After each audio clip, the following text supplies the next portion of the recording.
Katie, a real friend is someone who you can come to in your time of need. That's exactly what one teen did for her friend after she was allegedly beaten by her parents with a leather belt for 3 hours. She spoke exclusively to Action 4 News about the day she told her friend to get help.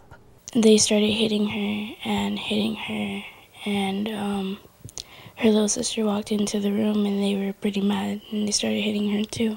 Christy recalls the conversation she and her 15-year-old friend had after the alleged beating. We're protecting her identity because of the severity of the crime and her age. According to Christy, her friend explained that getting beat with a belt was a normal punishment for she and her sister by their parents Carlota and Javier Salinas. It was not a typical bruise. It was something that must have been forced on for a long time. According to court documents, on January 10th, Mission police were called out to a house on the 300 block of West 14th Street in Mission.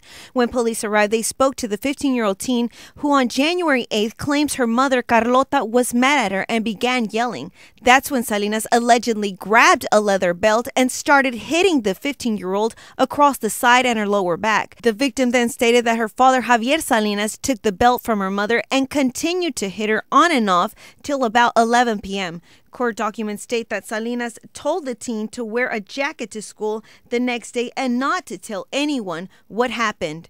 But the teen didn't listen. She sent out a text message to her friends. Christy knew it was a cry for help. That morning, we were like, maybe we shouldn't. Maybe we should just see if she comes in tomorrow and then talk to her about it. But then we're like, no, because what if something else happens? And what if something more serious happens and she doesn't make it in tomorrow?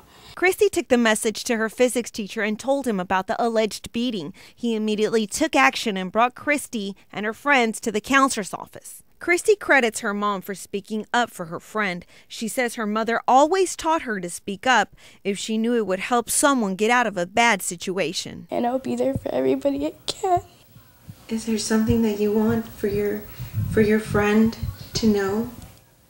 That I love her. Christy says she's relieved that her friend and sister will finally get the help they need. Carlota Salinas is currently a supervisor at Clinton Elementary, part of the La Joya Independent School District. The district tells Action 4 News Carlota is still employed with the school district. They say they haven't received any notification from the police department of her status. Carlota and Javier were both given a $5,000 bond. Reporting from the studio, Veronica Gallegos, Action 4 News.